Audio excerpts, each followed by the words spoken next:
In this episode, I speak to Richard Newton about writing business books. Richard is a maverick who writes about different topics across a number of genres. He follows his curiosity. We discuss the synthetic brain and the collection of data points to fuel curiosity.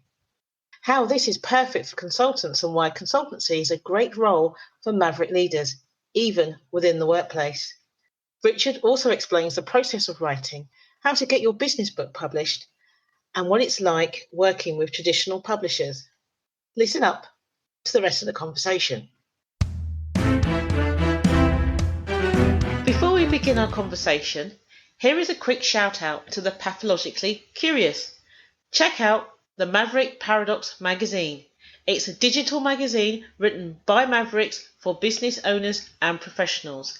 You can find the magazine at themaverickparadox.com. The magazine's aim is to provoke maverick leadership everywhere.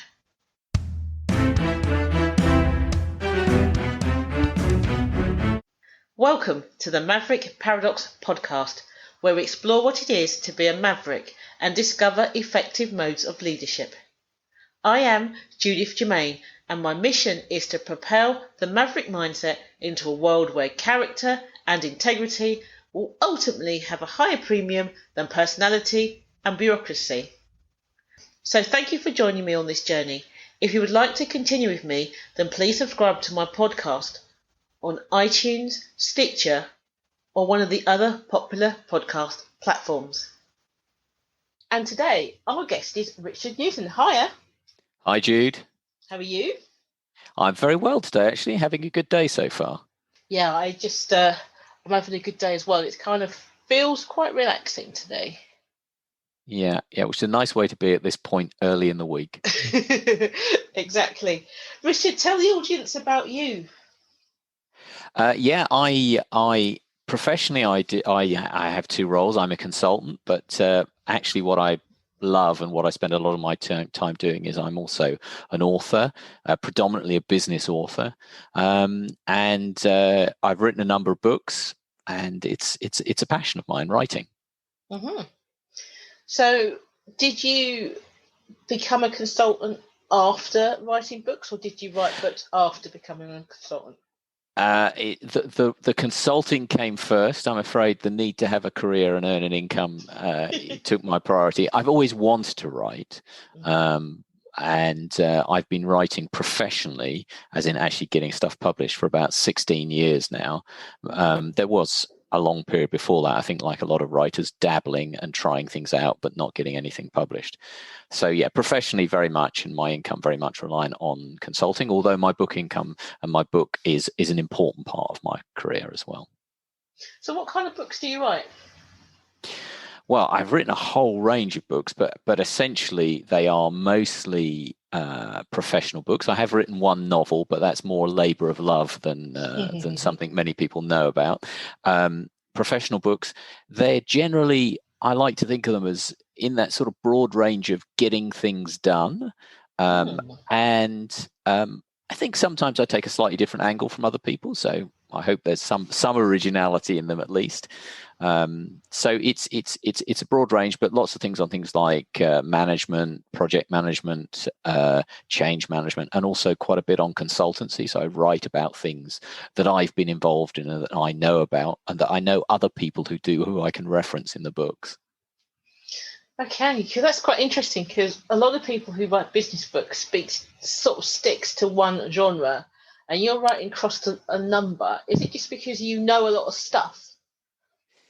I suppose, I mean, I think I am different from a number of business writers in the sense that for a lot of business writers, they've started out as an expert or, a subject matter expert in an area, and they want to write about that. And they maybe want to write because they want to write a book, or they want to write because they want to use it as a marketing tool. Now, of course, I use my books for marketing, but predominantly I write because I like writing. And so I've written about all sorts of different things. They are mostly related to things I've done at work. And I've been working for a long time, so there's probably lots of things I've touched on. But it's mostly that an observation happens to me at work, and an observation happens, and I think, that's an interesting thing to explore. And some of those things that I explore, I think, there's a book here. So that's just kind of my process. I love that. So you're following your curiosity then? Yeah, I'm following my curiosity, or I'm following. Yeah, no, I think that's a really nice way of putting it. I've never actually thought of it like that. I'm following my curiosity. I mean, let me give you a very simple example. The very first book I wrote, I came out of a background as a project manager. I was running teams of project managers, sometimes quite big teams, and I observed that there wasn't very much correlation between how good they were as project managers and what project management training they'd done. And so I asked myself, well, so what makes a good project manager if it's not the training they've done? And I started to explore that, and after a while I thought, there's enough here that this could be a book. And that was my first book, and it's that sort of process I go through. So yes, following my curiosity. Well, that's definitely a starting point for Maverick Leaders, who are pathologically curious and will just follow anywhere where their nose takes them. So, yeah, I mean, I think I definitely associate with that. I'm one of those people who's hideously overbusy, and mostly I'm overbusy because I have that interest in so many different things that I'm always thinking, I've got to find an hour or two for that. I've got to find an hour or two of that. Most of it is not anything that necessarily takes me anywhere professionally. It's just my brain is like that. Well, that's okay. That's really good. It does take you somewhere professionally, especially as a consultant, because if you're doing lots and lots of different things, then when it comes to innovating a solution, you can draw from so many data points. Yeah, no, this is great. I mean, what I'm loving about talking to you today is that I'm getting reflected back habits I have. Not always I've seen good, but I'm seeing the positive side of them. So no, you are right. I do have quite a broad range of things I know something about. I mean, obviously I'm not an expert in hundreds of things, you can't be, but I've dabbled in a lot of different things, and I like to think I've got a my wife calls it my synthetic brain. She doesn't mean artificial. She means I can synthesize lots of different streams of thinking. I like that. I just had this vision of you being a synthetic being. I've just watched. Yeah, absolutely. I've just rewatched. Anyone who listens to this knows that I'm a serious Star Trek fan, and I've just rewatched Star Trek Picard, and all the androids are now called synths. So as soon as you said synthetic, I was like, oh yeah, it threw me back into the last episode I watched. Yeah, I can assure anyone listening to this, I am a real flesh and blood human being. But you know what? I think people look at Maverick Leaders a little bit like they're synthetic, in the sense that we collect so many data points because we're interested in so many things, that when someone's having a conversation, you always know, there's always something that that comes up, and when you think about it from a business point of view, I know you're probably like me with my clients, where someone's talking, you'll go, that's really interesting because there was research done in 20 so and so about so and so, and you're like, how did I know that? It just pops up because you're so busy. And it's not just that you're getting one bit of information. When you get the information, you immediately go, oh, where does that fit in with something else? So you make immediate connections in the reading. Yes. If you do that, if you've done that for, like, you're reading a business book and then you suddenly stop and you go, so if I did that with this, and then you could go a whole time period in these possibilities, and you go, right, okay, then you go back to the book and carry on reading. Yeah, no, completely. I have that kind of magpie-like brain, and I'll pick out the pretty jewels when I'm reading something. I think that is a really interesting fact, or that sounds like an interesting piece of research. And often they're not, if you like, the core ones. They're not the ones that everybody knows. There's something a little bit more obscure. And I think, oh, look, there's something here in change management, which I'm reading, which I think is really interesting to some completely different field. So, yeah, no, I get great pleasure out of that. I've never thought of it as something deliberate I do, but it is something I definitely do. I can't help it. No, you can't. You're a maverick. You're a maverick leader. It's pathological. You don't intend to, you couldn't stop if you tried. No, I'd find it very hard. There you have it. See, I have identified you now, Richard. Yeah, and I think funnily enough, as you say this, and it's not something I've really thought about before. I think for people who are like that, obviously there are lots of roles you can do, but consultancy is a good thing to do because good consultancy often is about picking out unusual, interesting insights and bringing different bodies of knowledge. If you're working with a client, they've often lived with a problem for a long time. They're not stupid people. They've looked at it, they've worked at it, they just somehow haven't cracked it. And sometimes just that slightly quirky perspective of saying, well, there's a bit of research over here which is on something different, but I think it might give you a way of looking at that in a different way and solving the problem. Yeah, consultancy is an ideal job for a Maverick leader, which is why, if the Maverick leader can't quickly get to the top of an organization so they can do the consultancy, then they'll struggle on that way up because, that mind is not really for one thing. Yes, I mean, I often say now that I'm unemployable, and I don't mean that in a negative sense. I just mean it in I couldn't work in a normal organizational structure because, I'm aware of my limitations as well as the things I'm good at, and there's no way I'd be in a chief exec role of a major corporation, but if in a more junior role, I just don't have the freedom, a sort of senior middle management role. Wouldn't have the freedom to do the sort of things I want to do and to study the things I want to study. So, if you follow the sort of path I followed, there is a point at which you realise there's no going back to that traditional world, and I'm comfortable with that. But it is something you have to come to terms with at some point.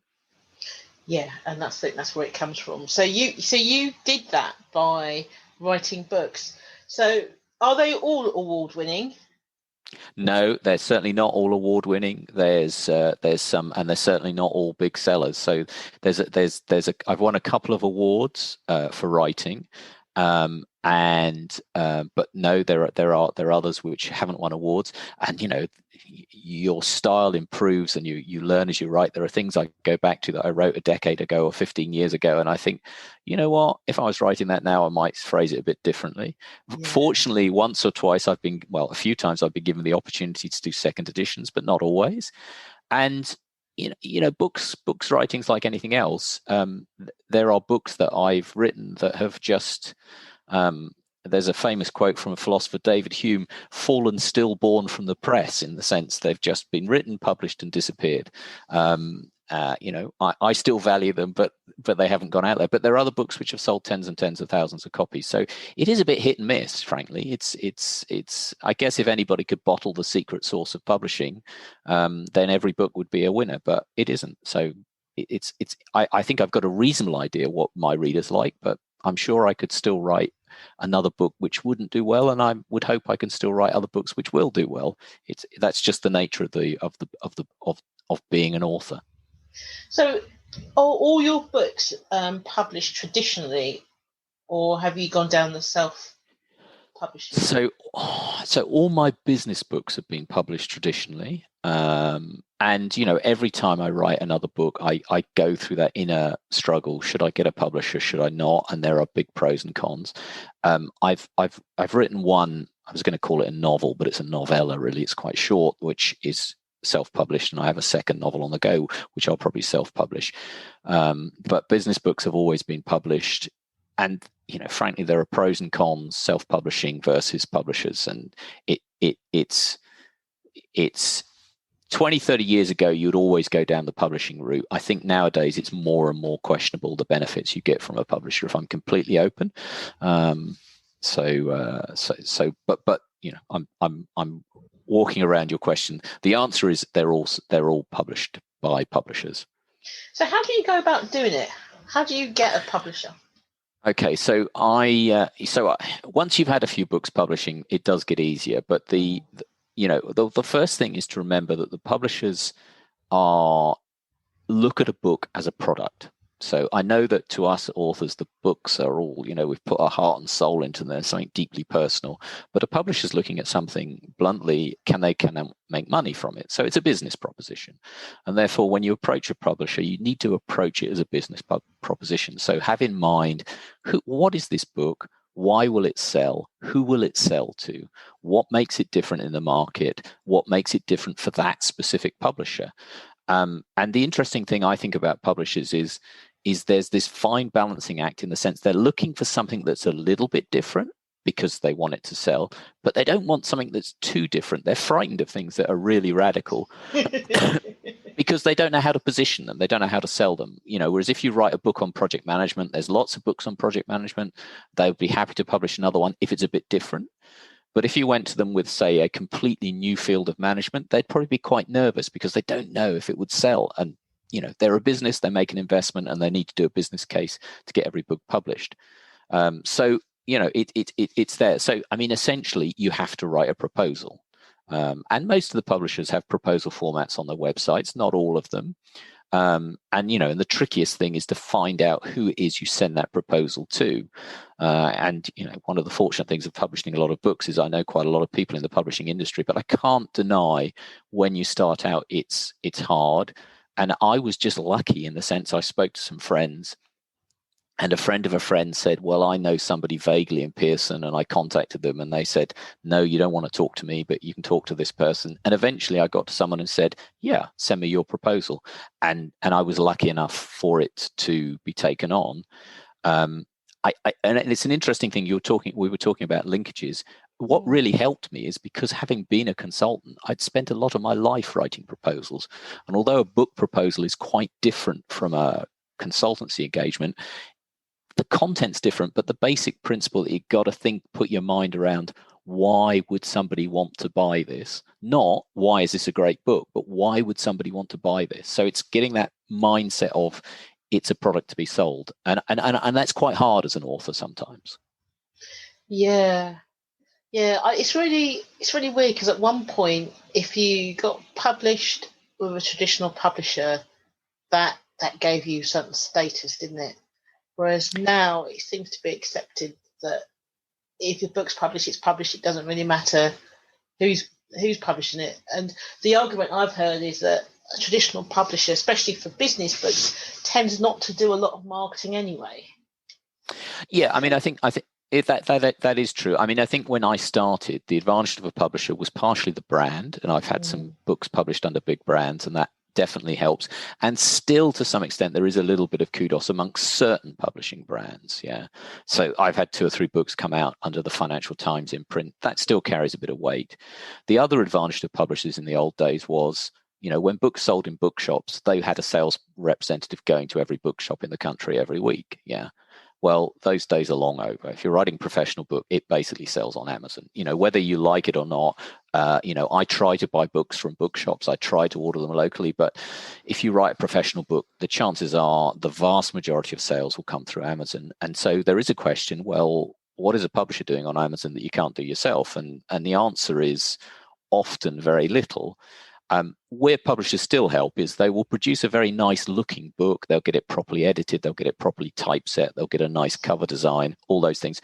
But you can do those things yourself. And if you can't, you will find freelancers who can do them. And often those freelancers are the same freelancers the publishers are using. So, yeah, I think self-publishing is a very, very viable avenue nowadays. And the additional advantage is, of course, when you self-publish, what money that comes in is yours. If you go through a publisher, the truth is the vast majority of the money goes to the publisher. So there is a disadvantage that way. The only other advantage remaining one, which has been useful for me, is that a lot of my books have been translated. And that's something that's tricky as an individual to manage, whereas the publisher goes and gets it translated. And although that's not been massively financially rewarding in terms of book sales, I've won some very interesting pieces of consultancy work in all sorts of interesting countries just because somebody's read a book of mine, and that is still a bit of an advantage. Yeah, but that's not everybody's interested in that. Yeah, that sounds really interesting. I co-wrote a book many years ago. I think it was in fact 2005, 2006. And it was published by one of the co-authors who has a publishing firm. And I think it was last year or the year before, so obviously this book's really old, said, we've been approached to have the book translated in China because somebody wants it a Chinese version, and we were like, what? Because it was so long. It was like we'd kind of forgotten all about it. So that's quite fascinating. That's really great, because I think it is unusual. Books normally get translated in the first few years, and bluntly, half the pleasure of having a book translated is just simply the ego thing of having a book in a foreign language with your name on a bookshelf. I can't deny there is a certain personal pride and pleasure in that. Yeah. It is kind of funny. So is it still true that traditional publishers want a whole lot of control over what you write in your book? How do you deal with that being a bit of a maverick? Yeah, do they change a lot of what you had written? No, they don't change a lot of what I've written, but they do. It's more at the front end when you're agreeing the structure of the book and the content and sometimes the style.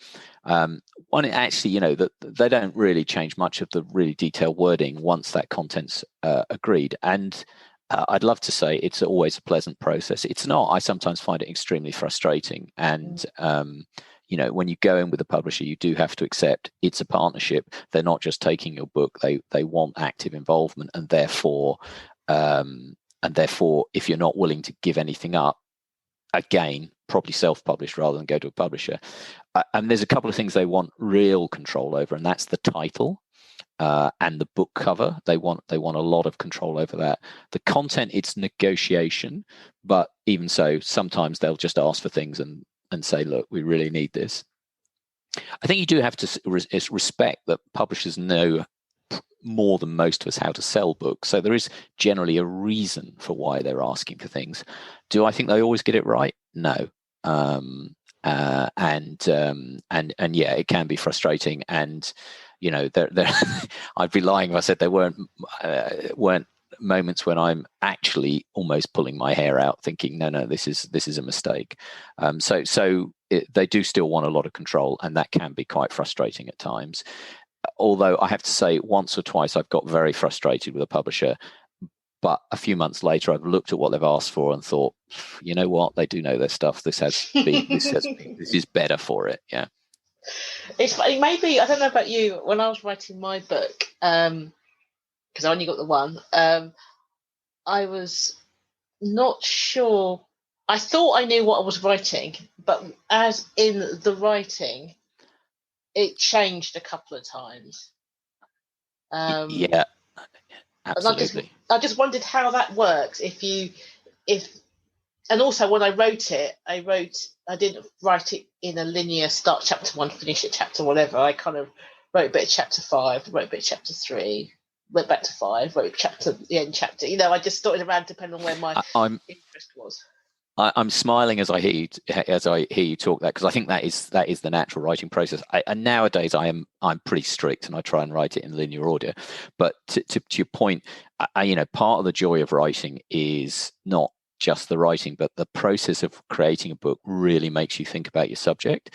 Yeah. And so there's an element of your personal understanding and your personal thinking process gets better. And you're right, there is a tricky point there where sometimes you're going through and you think, actually, my mind on this thing has changed, or there's a whole section of this book I wanted to put in but isn't here, or there's a whole load of stuff I thought was 2 chapters, but when I think about it, it's half a page. That kind of rebalancing happens, and then but I've been fortunate. All the publishers I've worked with, frustrating as I may have found them at times, have been reasonable people, and therefore if I can make a good argument, that they will listen and will change. So it's not like there's no freedom to do anything. There is still quite a lot of freedom. It's just you've got to negotiate and talk to somebody else. So yes, but absolutely the process is learning, and I find before I start a book, but when I've got one in mind, I've got hundreds of scraps of paper around, or I'm just thinking, that's a great idea. I have no idea where they'll go in the book. And I write them down, and I have these reams of notes, and they're not sequenced or ordered. That comes later, but they are there, and a sort of order starts to form. But the order is, look, I've got half of chapter 3 here, and I've got one word for chapter 2, and I'm glad it's not really just good points me. for chapter 10.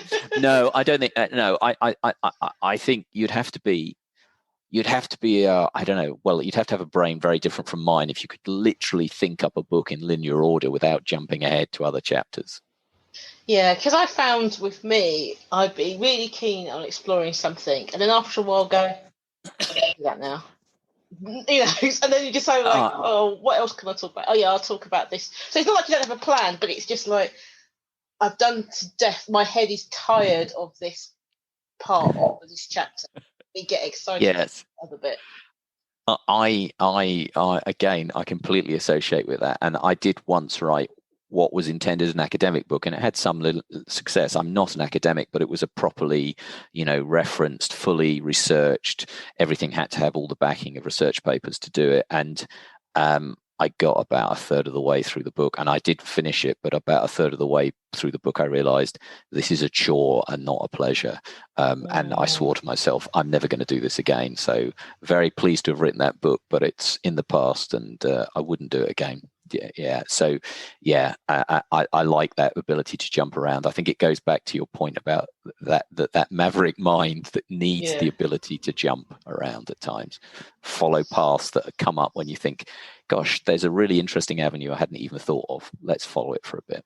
Yeah, and I think that's probably what it is. It sounds like I'm sort of like completely disorganized, but it's not. It's just that, this bit calls me right now.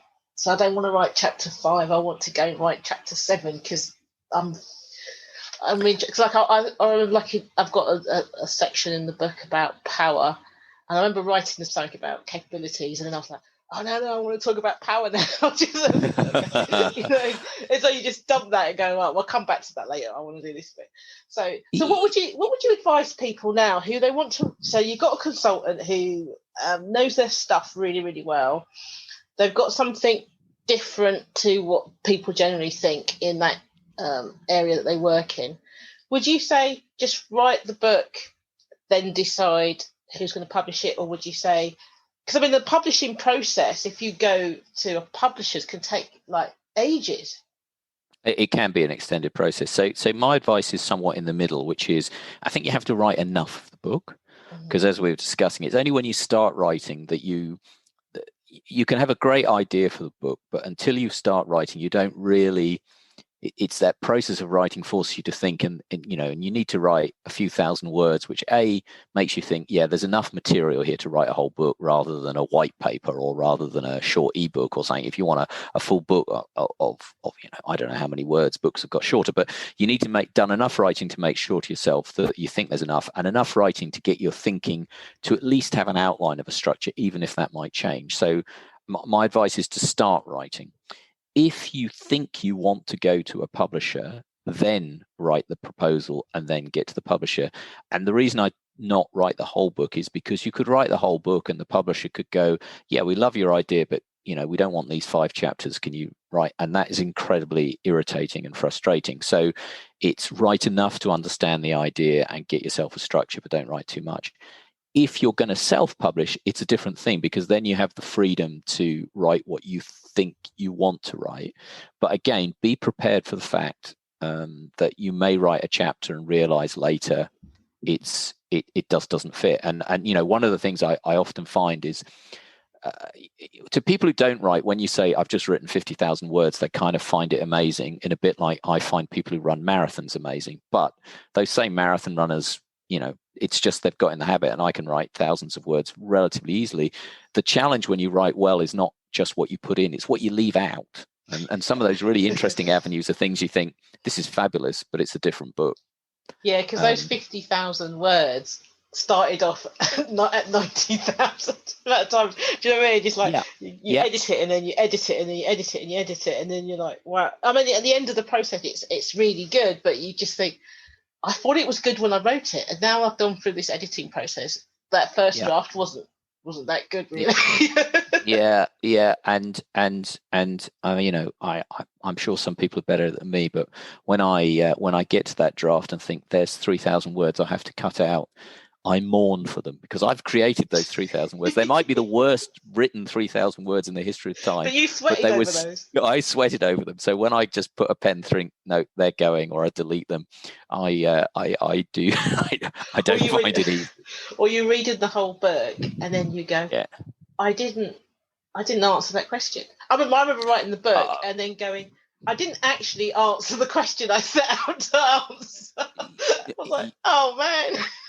Yeah. I mean, sometimes I've written an introduction, and then I normally don't write the introduction first, but I normally write it about third of the way through, and then I go back to it at the end. And as you say, you go there and you think, in the introduction, I sort of lay out 3 things I'm going to answer, and I think I've answered only 2. What am I going to do?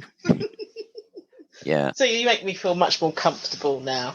I've got another question actually. There was that woman, wasn't it, who wrote and published her book, self-published her book, and then after it got quite a lot of a following on Amazon and other places, a publisher then approached her and asked to publish the book for her.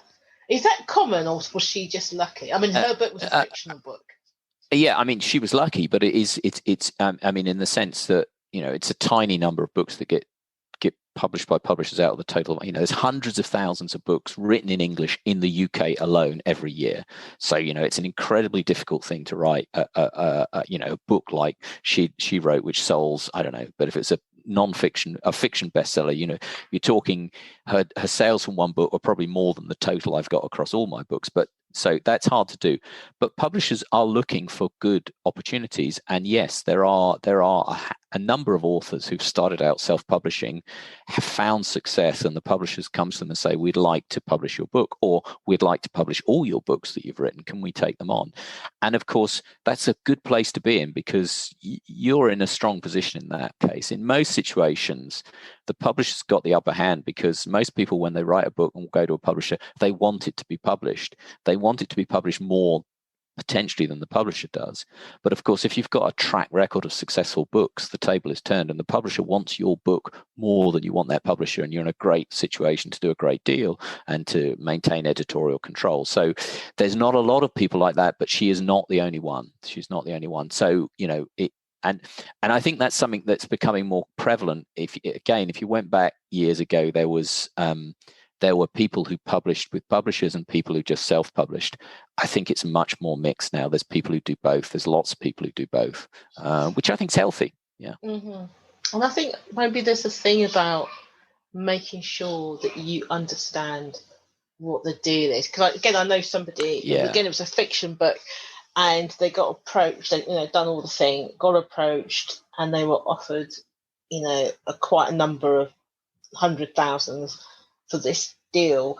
And initially they were really, really excited, and then they spoke to somebody who was in that kind of world, who said, hang on a second, do you know that this deal is a 5, or I think it was 7 actually, a 7-book deal, and they're not going to pay for you up front, they're going to pay you so much per year and whatever. And I think it worked out that they was actually going to get paid 50 grand a year, and they had all these restrictions, and in the end, it was just, they walked away because the deal just wasn't worth it, because they were giving up.